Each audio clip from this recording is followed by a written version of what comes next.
Book 5, The Argument. Morning approached, Eve relates to Adam her troublesome dream. He likes it not, yet comforts her. They come forth to their day labors. Their morning hymn at the door of the bower. God, to render man inexcusable, sends Raphael to admonish him of his obedience, of his free estate, of his enemy near at hand, who he is, and why his enemy, and whatever else may avail Adam to know. Raphael comes down to paradise, his appearance described, his coming discerned by Adam afar off sitting at the door of his bower. He goes out to meet him, brings him to his lodge, entertains him with the choicest fruits of paradise got together by Eve. Their discourse at the table.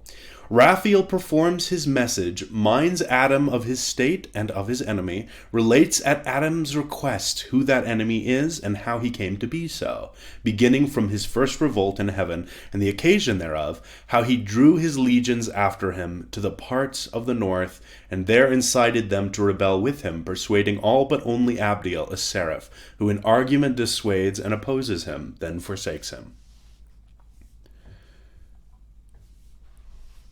Now morn, her rosy steps in the eastern clime advancing, sowed the earth with orient pearl. When Adam waked, so customed, for his sleep was airy light, from pure digestion bred, and temperate vapors bland, which the only sound of leaves and fuming rills, Aurora's fan, lightly dispersed, and the shrill matin song of birds on every bough. So much the more his wonder was to find unwakened Eve, with tresses discomposed and glowing cheek, as through unquiet rest.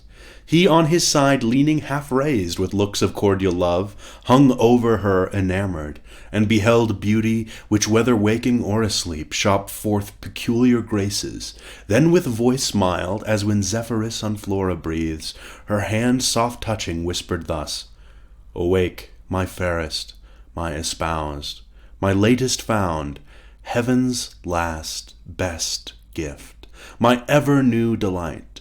Awake, the morning shines, and the fresh field calls us. We lose the prime, to mark how spring our tended plants, how blows the citron grove, what drops the myrrh, and what the balmy reed, how nature paints her colors, how the bee sits on the bloom, extracting liquid sweet.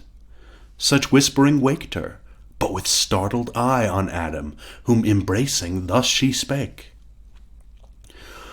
O soul, in whom my thoughts find all repose, my glory, my perfection, glad I see thy face and morn return, for I this night, such night till this I never passed, have dreamed, if dreamed, not as I oft am wont of thee, works of days past, or morrow's next design, but of offence and trouble, which my mind never knew till this irksome night. Methought close at mine ear one called me forth to walk with gentle voice. I thought it thine. It said, Why sleep'st thou, Eve? Now is the pleasant time, the cool, the silent, save where silence yields to the night-warbling bird, that now awake tunes sweetest his love-labored song, now reigns full-orbed the moon, and with more pleasing light shadowy sets off the face of things. In vain, if none regard.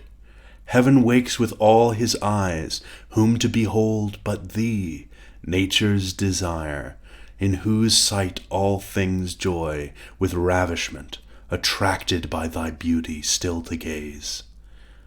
I rose, as at thy call, but found thee not. To find thee, I directed then my walk, and on methought alone I passed through ways that brought me on a sudden to the tree of interdicted knowledge. Fair it seemed, much fairer to my fancy than by day, and as I wondering looked, beside it stood, one shaped and winged like one of those from heaven by us oft seen. His dewy locks distilled ambrosia. On that tree he also gazed, and O fair plant, said he, with fruit surcharged, deigns none to ease thy load and taste thy sweet, nor God nor man. Is knowledge so despised? Or envy, or what reserve forbids to taste? Forbid who will, none shall from me withhold longer thy offered good. Why else set here? This said, he paused not, but with venturous arm he plucked, he tasted.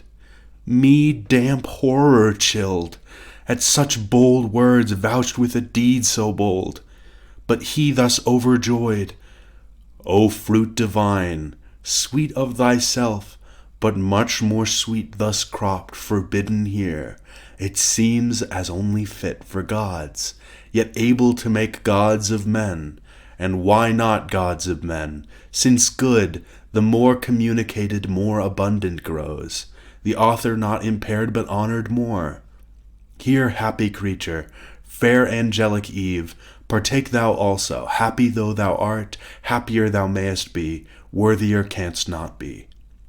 Taste this, and be henceforth among the gods, thyself a goddess, not to earth confined, but sometimes in the air, as we sometimes ascend to heaven, by merit thine, and see what life the gods live there, and such live thou.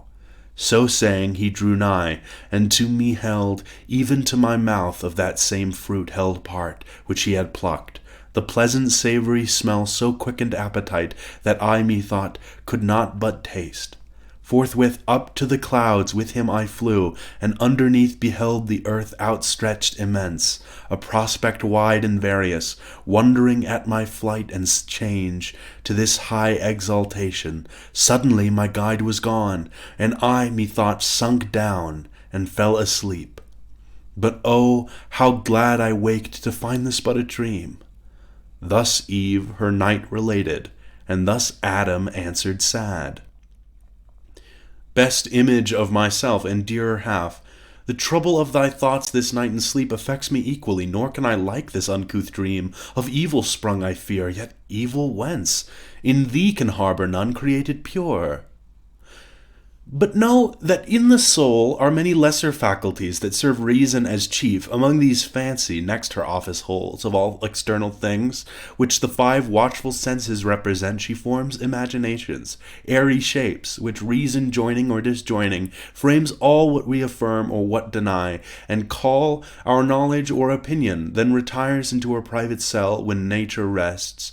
Oft in her absence mimic fancy wakes to imitate her.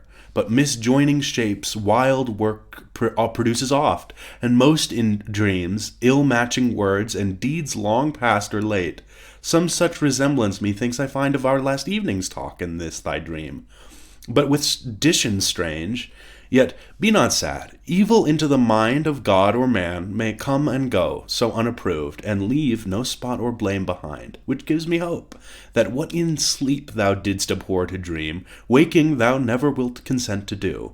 Be not disheartened then, nor cloud those looks that wont to be more cheerful and serene than when fair morning first smiles on the world. And let us to our fresh employments rise, among the groves, the fountains, and the flowers, that open now their choicest bosomed smells, reserved from night, and kept for thee in store. So cheered he his fair spouse, and she was cheered, but silently a gentle tear let fall from either eye, and wiped them with her hair. Two other precious drops that ready stood, each in their crystal sluice, he, ere they fell, kissed, as the gracious signs of sweet remorse and pious awe that feared to have offended.